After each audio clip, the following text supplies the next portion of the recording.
Delhi blast से जुड़ी एक और अहम खबर आपको बता दें कि धमाके के मशकूक की तस्वीर सामने आई है। पार्किंग से निकलते हुए दिख रहा मशकूक, दरियागंज की ओर जाता दिखा मशकूक। दिल्ली ब्लास्ट में ये मशकूक की तस्वीर सामने आई है और इस तस्वीर के जरिए कई खुलासे भी हो सकते हैं। जांच में हेल्प मिल सकती है, मदद मिल सकती है ये पता लगाने में कि आखिर कौन इस ब्लास्ट के पीछे है, किसने ये ब्लास्ट किया है। तमाम ऐसी चीजें हैं जो अभी भी सवाल बनी हुई हैं। इसी वजह से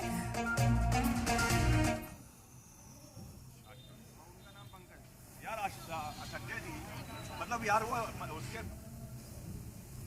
साथी है और उमर भी दोस्त है, जिसकी तलाश लगातार जम्मू कश्मीर पुलिस कर रही थी। और उमर के बारे में जानकारी मिली कि जो शख्स वो व्हाइट कलर का जो i10 गाड़ी है जो चला रहा था वो शख्स उमर ही है। लेकिन सबसे पहले बता दूं कि मैं उसी पार्किंग में हूँ जहां पर 3 घंटे तक i10 गाड़ी को पार्क किया गया था। और ये पार्किंग एरिया की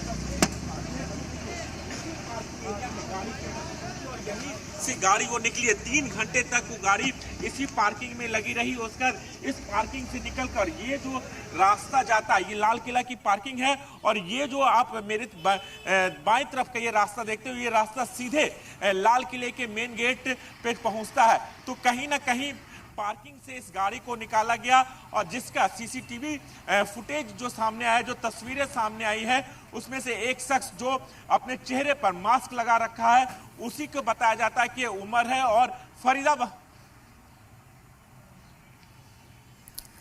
तो आपको पल पल की अपडेट लगातार जानकारी मुहैया करा रहे हैं। चप्पे चप्पे पर हमारे नुमाइंदा मौजूद हैं जो आपको बता रहे हैं कि इस वक्त वहां पर क्या कुछ चल रहा है। लाल किले के आसपास किस तरह से घेरा बनाया जा रहा है और वहां पर किसी भी मशकूक की पहचान हो इसकी पूरी कोशिश यहां पर की जा रही है। एक तस्वीर भी सामने आई है यहां पर जिससे मदद मिल सकती है आने वाले वक्त में कि इस पूरे ब्लास्ट का खुलासा हो सके।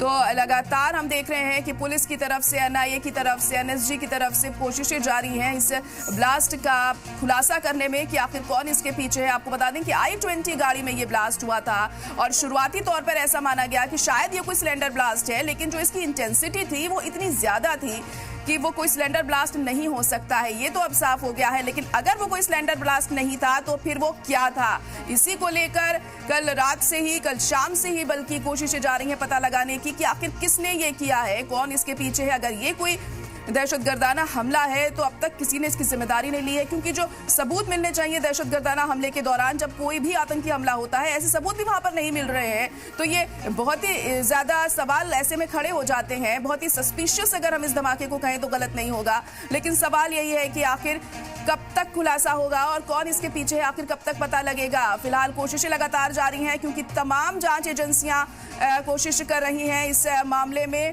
पता लगाने की कि इस ब्लास्ट के पीछे आखिर है कौन। आपको बता दें कि कल शाम 6:45 बजे ये ब्लास्ट हुआ था और उसके बाद से ही न सिर्फ दिल्ली दहल गई बल्कि पूरे देश में भी अलर्ट जारी कर दिया गया है। हाई अलर्ट तमाम रियासतों में हम देख रहे हैं। फिर बात चाहे गुरुग्राम, हम हरियाणा की कर ले, गुरुग्राम में भी अलर्ट जारी किया गया है।